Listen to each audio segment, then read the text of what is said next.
करतो महाराज. आणि ते जी काही आशा होती ती आशाच जागेवरच रुकवली महाराज, नाहीशी करून टाकली.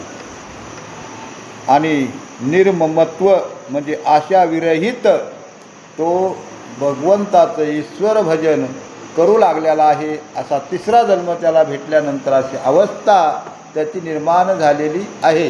बहुता जन्मेची उणीवी येणे जन्म काढिली बरवी निजात्मा कडून निजवी पर ब्रह्म पदवी पावला. बऱ्याच जन्माची उणीव या जन्मामध्ये भरून काढली महाराज. बऱ्याच जन्माची उणीव कोणती उणीव होती? आशामुळं बरं का. वासनेच्या संगे नको जाऊ मना. वासनेच्या संग मन गेलं, उगतच हरणावर वासना गेली त्याला सांभाळा म्हणून हरणाच्या जन्माला जावं लागलं महाराज. अनेक जन्मामध्ये उणीव होती. आणि ती उणीव या जन्मामध्ये भरून काढली. या जीवामध्ये येऊन परब्रह्म भगवंताचं भजन करून बरं का. आणि चैतन्य स्वरूप स्थिती त्या गडबडीत राजाची निर्माण झाली. कारण की वासनेवर मनच जाऊ दिलं नाही महाराज. विषयाकडे मनच जाऊ दिलं नाही. ज्या विषयाकडे मन जाईल का आणि ते विषय मरायच्या टायमाला आणि त्या जन्माला मानून जातो महाराज. म्हणून करता विषय रहित मन, वासना रहित मन त्या ठिकाणी त्यानं केलं आणि भगवत भजन साधून ईश्वराची प्राप्ती करून घेतलेली आहे. अशा प्रकारे सांगतात. वृषभ पुत्र उत्पत्ती शतबंधू जाण निश्चिती त्यात येई ज्येष्ठाची स्थिती उरल्याची गती ते ऐक. उरल्याची गती ते ऐक. वर्षभ नावाचा राजा, त्याला 100 मुलं आहेत. थोरल्याची अशी गती झाली महाराज, ज्येष्ठाची. मग बाकी इतराची गती कशी होणार आहे? होय, एवढा ईश्वर भक्त, एकनिष्ठ भक्त, रात्रंदिवस भगवंताचं भजन करून सुद्धा त्याची अशी गती झाली. हरणीच्या जन्माला जावं लागलं महाराज. त्याला जावं लागलं का नाही? हो, एवढे मोठे भोग आता त्याग करून ईश्वर भजनामध्ये रंगला होता आणि हरणीच्या गर्भाला गेला. पुन्हा तिसऱ्या जन्मामध्ये जडभरीत राजा झाला आणि ईश्वरत्व पावला. अशी ही ती पहिल्याची गती झाली. मग आता 99 राहिले बरं का. 100 आहेत ना. वर्षभ नावाचा राजा आहे, त्याला मुलं 100 आहेत. मग ह्याची अशी गती झाली. पुन्हा 99 मुलाची काय गती झाली, पुण्या गतीला ते पावतात. आणि त्याविषयी बरं का स्वतः शुक महाराज राजा परीक्षितीला सांगतात, नाथ महाराज आपल्याला सांगतात. अशा प्रकारे नवखंडा प्रती ते केले खंडाधिपती 81 जनाची स्थिती कर्म मार्गी होती प्रवर्तक. कर्ममार्ग होती प्रवर्तक. 9 खंडाचे अधिपती. आता ही पृथ्वी 9 खंड आहे आणि 10वी खंड काशी म्हणून सांगितलं बरं का. पृथ्वी किती खंड आहे? 9 खंड आहे. तर 81 जण या पृथ्वीचे अधिपती करून टाकले. या 9 खंडाचे अधिपती करून टाकले. आणि अशा प्रकारची 81 जणाची गती. खाली उरले 9, बरोबर आहे. खाली 9 उरले आणि 9ची काय गती झाली तो त्याविषयी असणारी कथा शुक महाराज राजा परीक्षितीला सांगतात आणि नाथ महाराज आपल्याला सांगतात. काय झालं ऐका. उरले जे 9 जण सकळ भाग्याचे भूषण ब्रह्मज्ञानाचे अधिष्ठान ऐक लक्षण तयाचे. जे 9 जण सकळ भाग्याचे भूषण. भाग्य जर असलं ना तर भूषण माणसाला येतं महाराज. आणि भाग्य जर नसेल तर भूषण येत नाही महाराज. हो, 9 जण उरले, त्यांचं भाग्याचे भूषण सांगू लागले महाराज. त्यांची भाग्याची कथा सांगू लागले. आणि मग 9 जणाला कोणत्या प्रकारची गती भेटली, कुण्या ठिकाणी ते राहू लागले, त्यांनी कार्य काय केलं आणि त्याविषयी सुख महाराज राजा परीक्षितीला सांगतात, नारद मुनी वसुदेवाला सांगतात महाराज, अशा प्रकारची कथा. वृषभ कुळी कुळदीपक स्नेह सूत्रे विन दैदीप्य नवही जन स्वयं सद्रूप सायुज्य स्वरूप प्रकाशक. वर्षप नावाचा राजा आहे आणि वर्षप राजाच्या कुळातले कुळदीपक. जशा पद्धतीनं स्नेह म्हणजे तेल टाकल्यानंतर सोज्वळपणे दिवा जळवतो महाराज, सोज्वळपणे तेल दिव्यामध्ये टाकल्यानंतर, तूप टाकल्यानंतर सोज्वळ अशा प्रकारचा दिवा जळतो, दीप जळतो. आणि त्या पद्धतीनं वर्षभध्वजाच्या कुळातले बरं का, वर्षभाच्या कुळातले हे 9 जण दिव्यासारखे प्रकाशित किंवा सूर्यासारखे प्रकाशित अशा प्रकारे 9 जणांची स्थिती सांगतात. ते पुढं काय करतात ऐका, म्हणतात, आत्माभ्यासी परिपूर्ण करो निरसिले कर्म या लागिते अक्रताश्रम निज निर्भोम स्वयं झाले. आत्म अभ्यास बरं का, आत्म्यानं अभ्यास करून कर्म आणि अकर्म निरसून टाकलं महाराज. एवढा अभ्यास केला, एवढा अभ्यास केला, कर्म बी संपवलं आणि अकर्म बी संपवलं आणि ईश्वर स्वरूप ते झाले म्हणून सांगितले बरं का.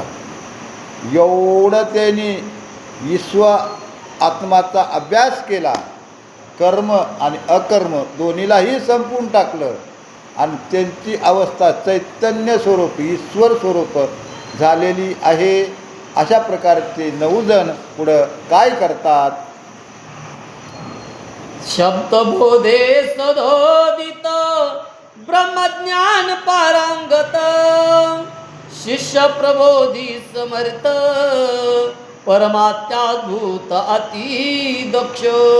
शब्दबोधानं बरं का, शब्दाच्या बोधानं, शब्दाच्या उच्चारानं ब्रह्म आपल्याशी करता येतं, ब्रह्म आकळल्या येतं मला. शब्द जर माणसाचे चांगले असतात तर जग जिंकायचं, शब्द जर वाईट असतील तर जगही विरोधात जातं माणसाचा. शब्दबोधी, शब्दाचा बोध, शब्दाचा प्रभाव असा आहे, आपल्या मुखातून जर शब्द चांगले निघाले, जग आणि जगामध्ये जगदीश्वर आहे महाराज. जगही जिंकता येतं आणि जगदीश्वरही जिंकता येतं महाराज.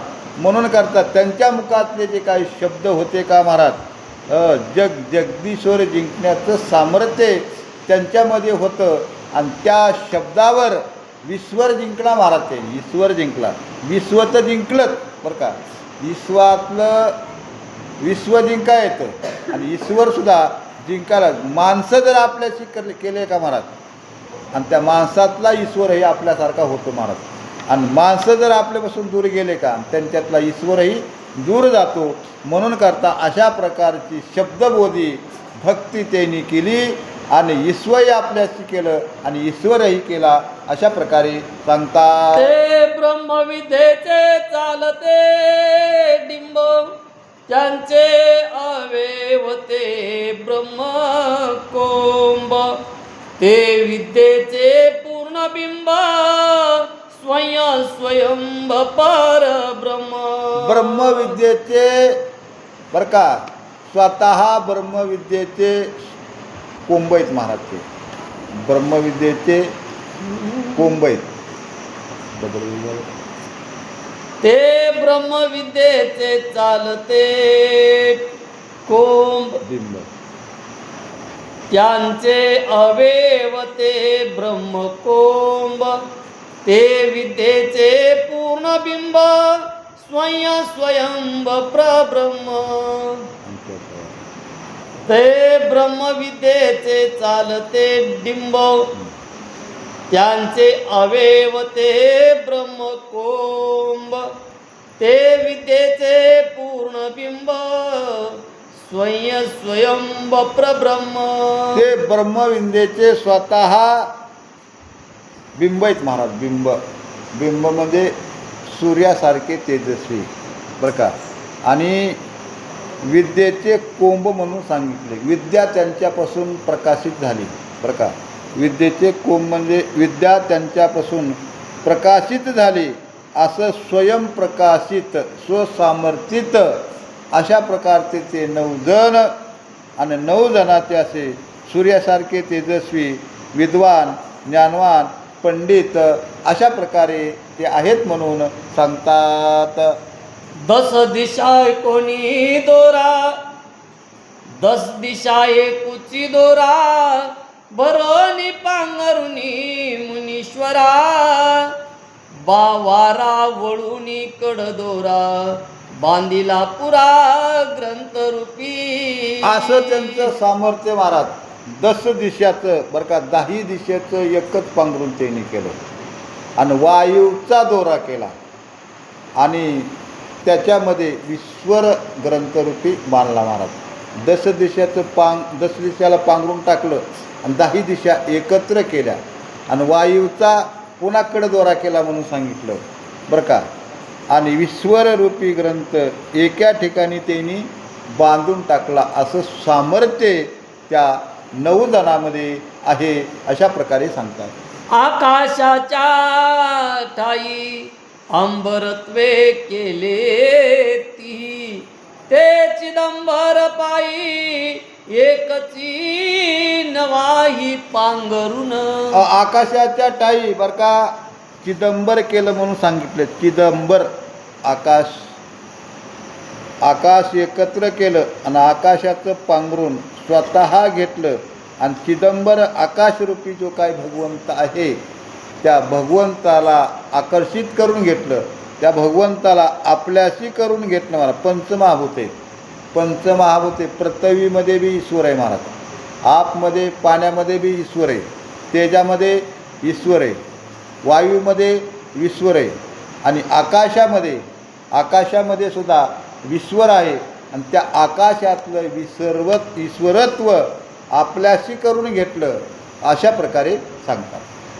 तेची नवही ब्रह्मसूत्र आयसे परब्रह्म वैभवे निडारिले निजानुभवे त्यांची सांगे नवी नावे नियता गौरवे ते ऐक. आता ते 9 जण महाराज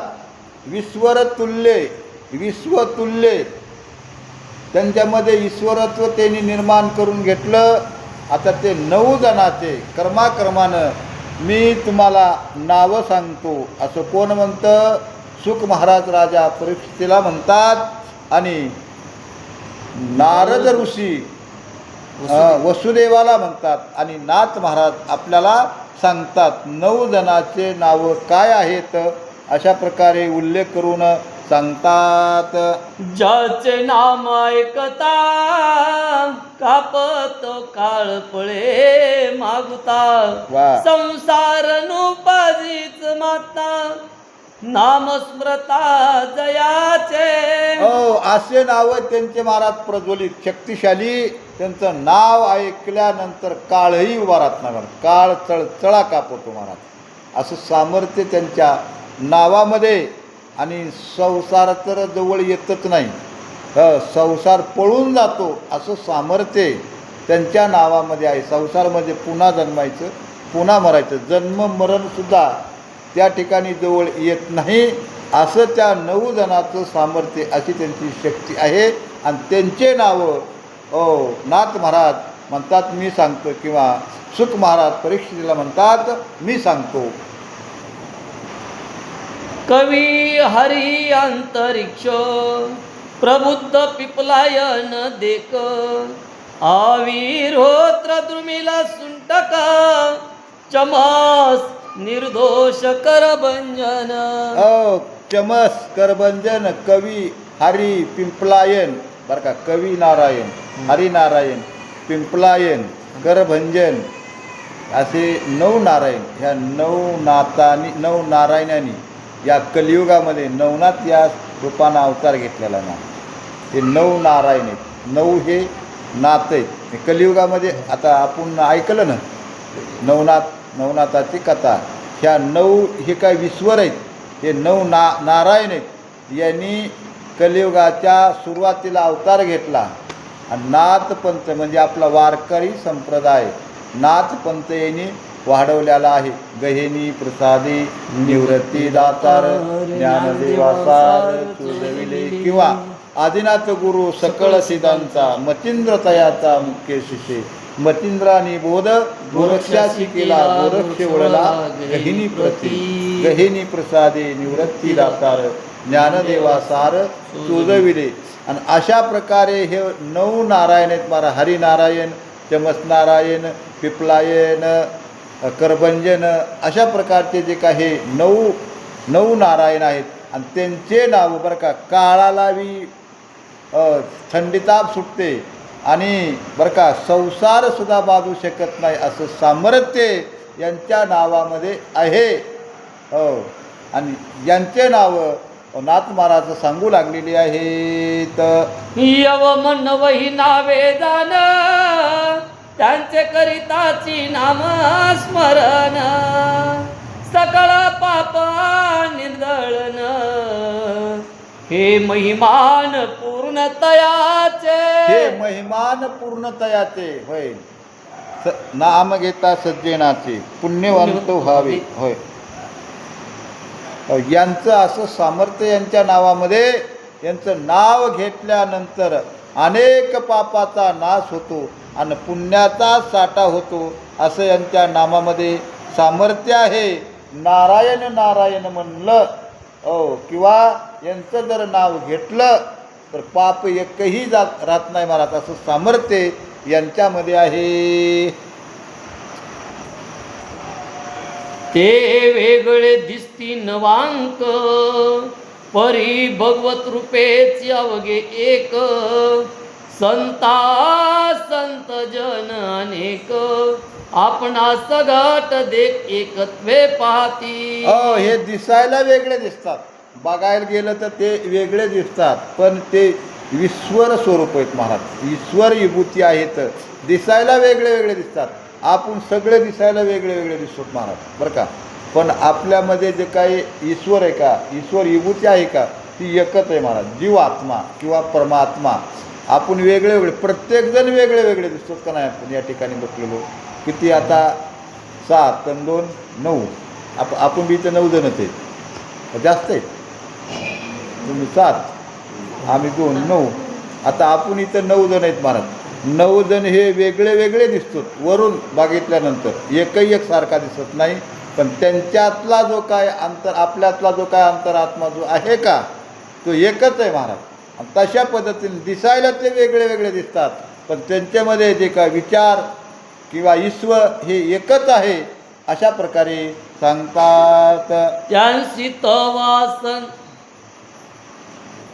जग परिपूर्ण भगवत भगवंते आपणा वेगळा नुरे ते तव भगवत रूप समजते भूते महाभूते स्वयं देखे. भूते महाभूते स्वयं देखे. अशी त्यांची दृष्टी, असं त्यांचं विचार, असं त्यांचं पाहणे महाराज. भगवंत बरं का, ईश्वर आणि विश्व हे एकच आहे. जे काय विश्व आहे का, विश्वामध्ये ईश्वर आहे आणि विश्व ईश्वामध्ये आहे अशी दृष्टी त्यांची झालेली महाराज. जे जे दिसे भूत ते ते मानिजे भगवंत. जे जे काय भूत दिसतात का ते ते ईश्वरच आहे आणि ईश्वरच आहे अशी त्यांची दृष्टी झालेली आहे. असं त्यांचं स्वरूप झालेले आहे. आणि अशा प्रकारचे ते 9 जण, त्या 9 जणांची माहिती सांगतात. हेही देखते देखणे तेही स्वयं आपणची होणे होणे न होणे येणे जाणे ही गिळून लक्षणे विचारती पाही. हो, बघणं, येणं, जाणं, बसणं, उठणं, जे काय कर्म आहे का महाराज, ते कर्म करून न केल्यासारखं महाराज बरं का. सगळे कर्म त्यांच्याकडे आहेत, पण कर्म करून न केल्यासारखे त्यालाही अलिप्त आहेत महाराज. त्याच्याही वेगळे आहेत. संसारामध्ये संत आल्यानंतर सगळे कर्म ते करतात महाराज. आपल्यासारखेच करतात. आपल्यासारखे त्यांना कर्म असतात महाराज. आणि ते कर्म करायलेले दिसतात, पण त्या कर्माच्या वेगळ्या असतात. आणि तशा पद्धतीनं येणं जाणं बसणं उठणं बघणं राहणं खाणं आणि पिणं हे सगळं त्यांच्यामध्ये आहे, पण ते करून न केल्यासारखं त्याच्याही अलिप्त आहेत. अशा प्रकारची त्यांची अवस्था सांगितलेली आहे. ते या का ते वेगळे दिसती नवांक, परी भगवत रूपे अवघेची एक. संपलेली. वैकुंठ कैलास सूर सिद्ध स्थाने, सप्त पाताळादि गमने, यवम श्लोकोत्त 14 भुवने, स्वइच्छा विचरणे कामना रहित. स्वइच्छा विचरणे कामना रहित. बरं का, कैलासाच्या ठिकाणी बी जातात, वैकुंठाच्या ठिकाणी जातात, ब्रह्मलोकाच्या ठिकाणी जातात, 14 भुवनाच्या ठिकाणी जातात, पण अपेक्षा मनामध्ये कुठल्याच प्रकारची नाही. जी काही कामना आहे काय, ती कामना काहीच नाही महाराज. निस्वार्थपणे अजिबात मनामध्ये कुठल्याच प्रकारचा स्वार्थ नाही त्यांच्यामध्ये. होय, वैकुंठाला जरी जायचं ठरलं तरी मनामध्ये काय नाही. वैकुंठाच्या ठिकाणी विष्णू परमात्मा आहे, तिथं जाऊन त्याचं फक्त दर्शन घ्यायचं, मागायचं नाही. काही नाही. तर महादेवाला कैलासाच्या ठिकाणी गेल्यानंतर तिथं जायचं, त्यांचं दर्शन घ्यायचं, मागायचं काही नाही. आता ब्रह्मलोकाच्या ठिकाणी गेल्यानंतरही त्यांचं दर्शन घ्यायचं, काही मागायचं नाही. पण आपलं कसं आहे महाराज, ज्या मंदिरात जातो आणि ज्या देवाकडं जातो तिथं काहीतरी मागतो. याक्या मंदिरात जातो मला खुशाल ठेव म्हणतो, याक्या मंदिरात जातो माझा परिवार खुशाल ठेव म्हणतो, याक्या मंदिरात जातो कोणती तरी कमी बाजू आहे ती बाजू पूर्ण होऊ दे म्हणतो, याक्या मंदिरात जातो माझ्या मुलाचं लग्न होऊ दे म्हणतो, याक्या मंदिरात जातो मुलाचं लग्न जर झालं त्याला मुलबाळ होऊ दे म्हणतो. अशी अपेक्षा आपली पुण्याही मंदिरात गेलं तरी आहेच महाराज. पण त्यांचं तसं नाही महाराज. चौकड फिरतात, पाताळात जातात, स्वर्गात जातात, पृथ्वीवर फिरतात, पण मनामध्ये कुठल्याच प्रकारची अपेक्षा नाही. त्याला योग पुरुष म्हणतात किंवा असे ईश्वर अंश म्हणतात. अशा प्रकारे हे फिरतात असं सांगतात. त्यांसी जीवी नाही विषयासक्ती, या लागी कुंटेना त्यांची गती. वा. इच्छा मात्रे गमन शक्ती, सुखे विचरती निष्काम. त्यांच्या मनामध्ये विषय शक्ती